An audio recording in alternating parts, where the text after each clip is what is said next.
Hello, this is Dr. Ketan Patel from St. John University. This video demonstrating fused deposition modeling 3D printer is a part of the faculty development program by Anand Pharmacy College. So today I am going to demonstrate the feed material, hot melt extrusion, structure analyzer and fused deposition modeling 3D printing.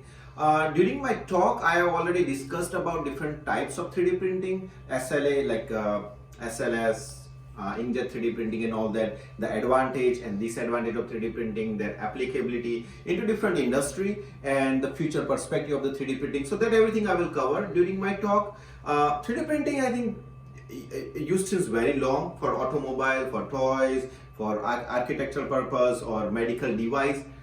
The things which makes it different for pharmaceutical purpose is incorporation of a drug, because for them any polymeric material or metal or anything is fine, which is 3D printable. For us, we have to find a way how we can incorporate a drug successfully, the purity, the other impurities generated while processing, the temperature and other excipient compatibility. So there are lots of things comes in between while you incorporate the drug into the 3D printed fields, and that's the challenging part of the 3D printing. Scale up and everything maybe we will discuss during our talk. So let's discuss first.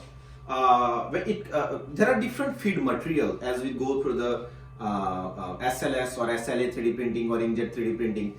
I will be talking about the fused deposition modeling, and that's where my research lab is actively working on. So the feed material for FDM 3D printing is filament. This is approximately 1.5 mm filament. So how do we get those filament and how we incorporate the drug? So there are thousands of articles describing a hot melt extrusion for enhancing the solubility, improving the drug release, as well as making the sustained release doses form. So HME is well established technology now, we can say. Almost we have some 5 to 6 commercial product based on hot melt extrusion. So this is process 11 by Thermoscientific, that's what we have. So in here, I think this is a feeder where we put polymer, drug, plasticizer. There are different kinds of pharmaceutical grade polymer, and that's what is making it different from conventional 3D printing for all other purpose. For pharmaceutical purpose, you need to have an FDA approved excipient, and that's what we have to use in the limit of inactive ingredient.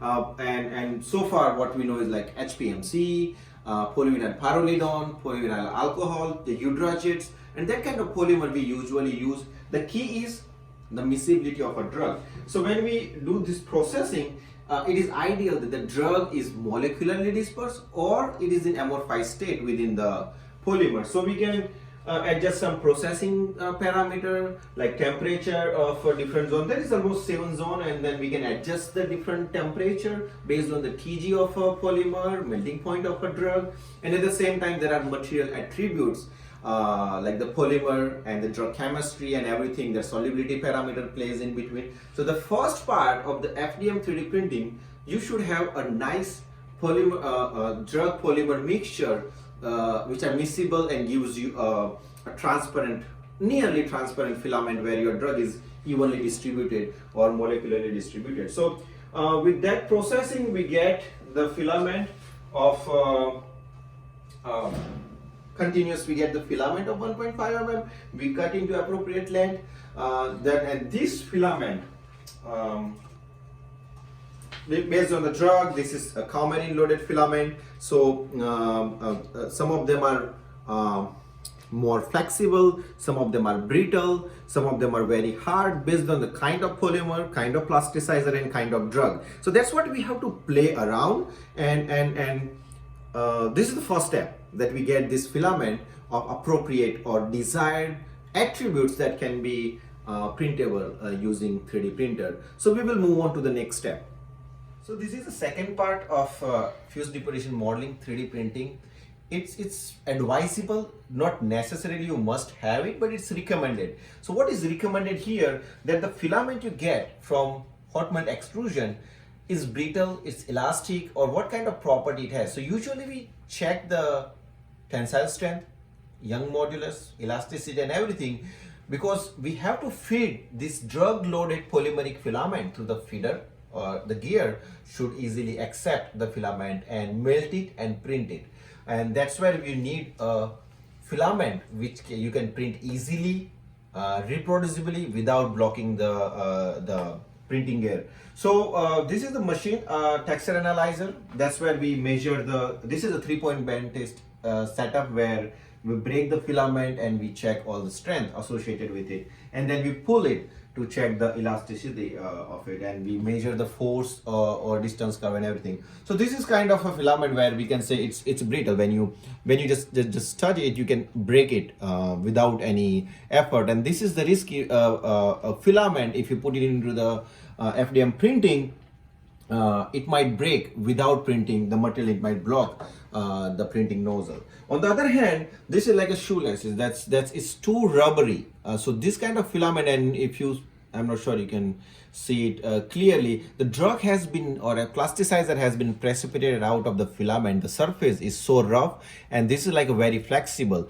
This kind of filament as well is not something easily printable. So you can, let's say, narrow it down. So let's say you have 100 different combinations, or let's say 10-15 batches. You can definitely narrow it down by using this machine, that this is printable, this is not printable. This drug with this polymer, with this plasticizer may or may not work. And then, so if you have this, good. If you don't have it, then just put it into the machine, and anyways it's not printable. The machine will tell you that it's breaking, and then it's more of a troubleshooting.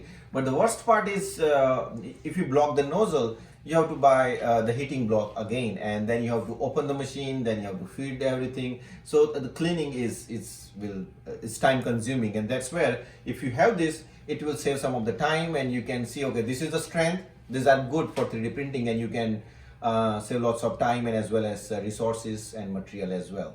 So now we are moving forward with the FDM 3D printing. Let's do that real quick. Yes, so the third part of this video and the most important part, FDM 3D printing. So before we do FDM 3D printing, when we have filament of different drug loading, and you see the filaments are appropriate for the printing, we design a tablet. So compared to the conventional 2D printing that we print page and everything, 3D printing is nothing but layer by layer 2D printing, you can say in a simple language. So we make one layer, then another layer, and on top of that, once the whole object is printed, and this is a simple software just like our regular printer. Just to give a print command and it will print a tablet. So but before that, a size, shape, the infill, how much dense infill print you want, the infill density, the percentage, how much percent you want to fill in that object, everything you have to set it up. And this is again not very difficult. There are lots of YouTube videos. So usually we use Tinkercad, but you can use Microsoft 3D Builder as well. There are many other online free software available where you design an object, you adjust the X, Y, Z axis, you give the command to the printer just like a conventional printer, and then this is a 3D printer that will print it. We have from MakerBot, there are different kinds of FDM 3D printer, different size, and they're available in different precision, and the cost vary from, let's say, $300, or maybe some of the 3D printer I saw in Amazon India, that's somewhere costing around 30,000 Indian rupees, so it goes up to lakhs. So that depends on what you want to print, how big object you want to print and everything, how much precision you want.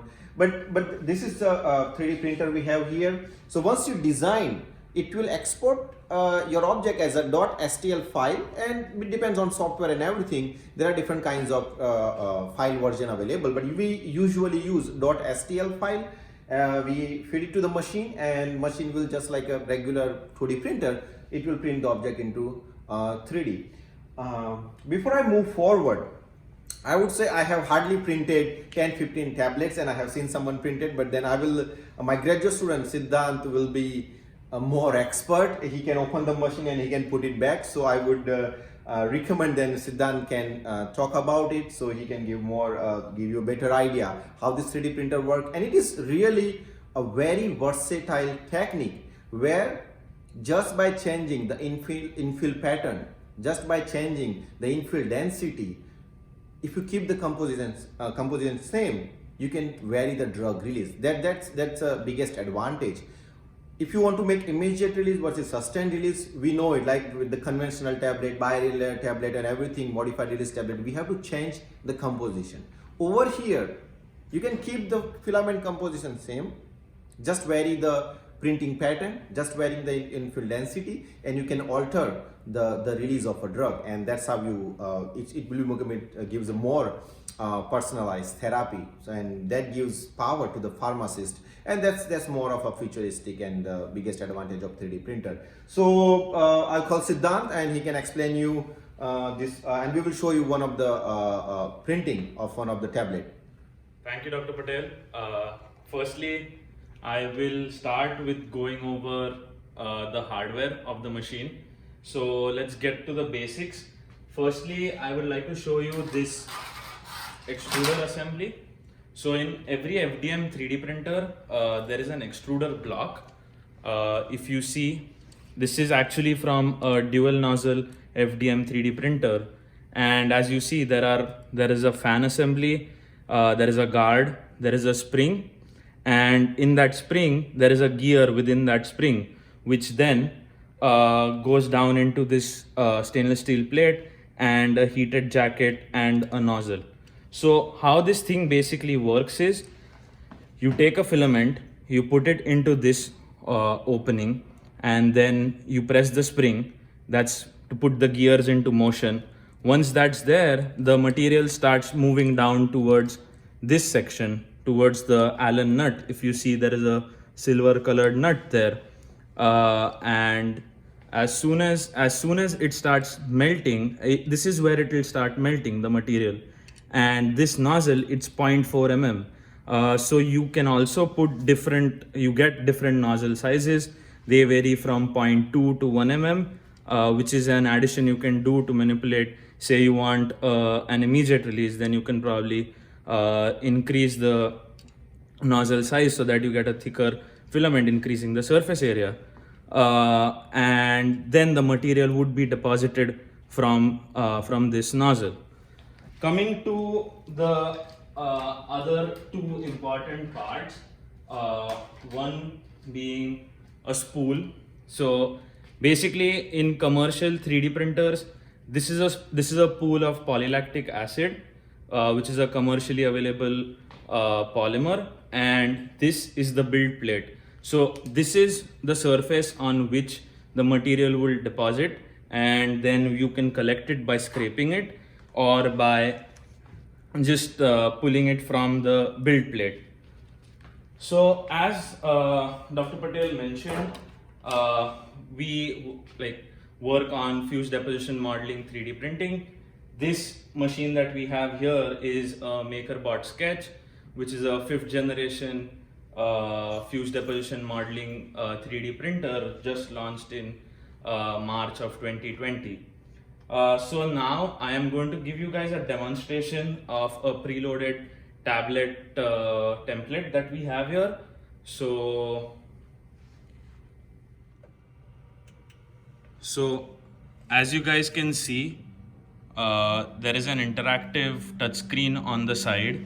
So that interactive touchscreen, it shows the current temperature of the nozzle and the current temperature of the build plate with a rough estimated design of what is going to be printed. So now at this moment, the 3D printer is the nozzle is heating up and the printing will initiate. So as you see, the material is going to start printing now.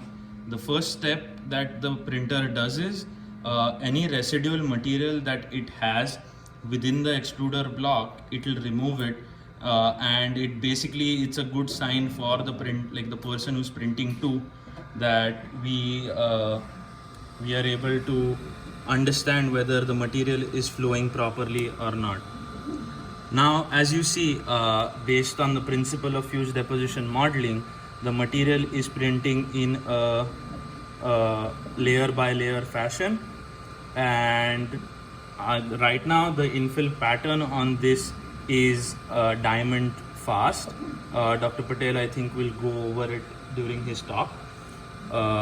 And as you see, the layer height and the layer thickness is very uniform when it comes to FDM 3D printing.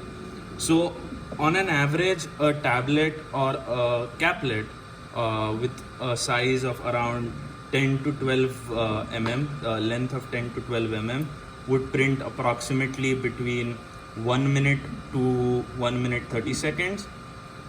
And the end product is basically a deliverable, like a orally deliverable tablet.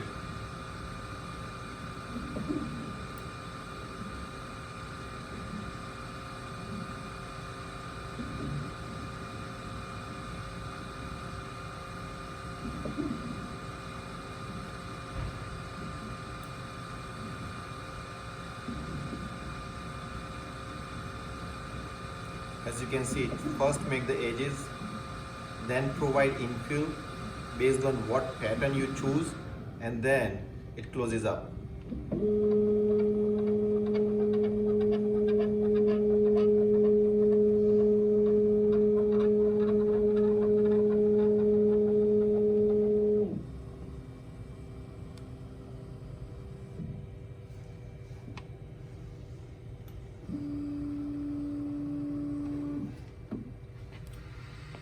As you can see, we just printed one tablet. So this is a pretty tiny tablet, you can see, with 3D printer based on the weight of this tablet. So usually this size of tablet, based on infill pattern and infill density, it weighs around 85 milligram to 100 milligram, which can cover the dose up to let's say 10 milligram of drug to 20 milligram of drug based on the drug loading. The limitations, as you already have seen, that it took us 1.5 minutes to 2 minutes. So if you are refilling the prescription and you have multiple machines, it's possible. That's one of the limitations of 3D printing. We are not there yet. Like, you have thousands of tablets in 1 hour with the conventional compression machine, which is not there with the FDM 3D printing. This is more of a personalized or customized or patient-centric tablet, where some patient need a prescription for 30 tablet, you print it right away and you hand it over, something like that. So with that, I think we are done with the demonstration. For any question, write me an email, or anyways I will discuss most of the part in during my talk. So with that, thank you so much.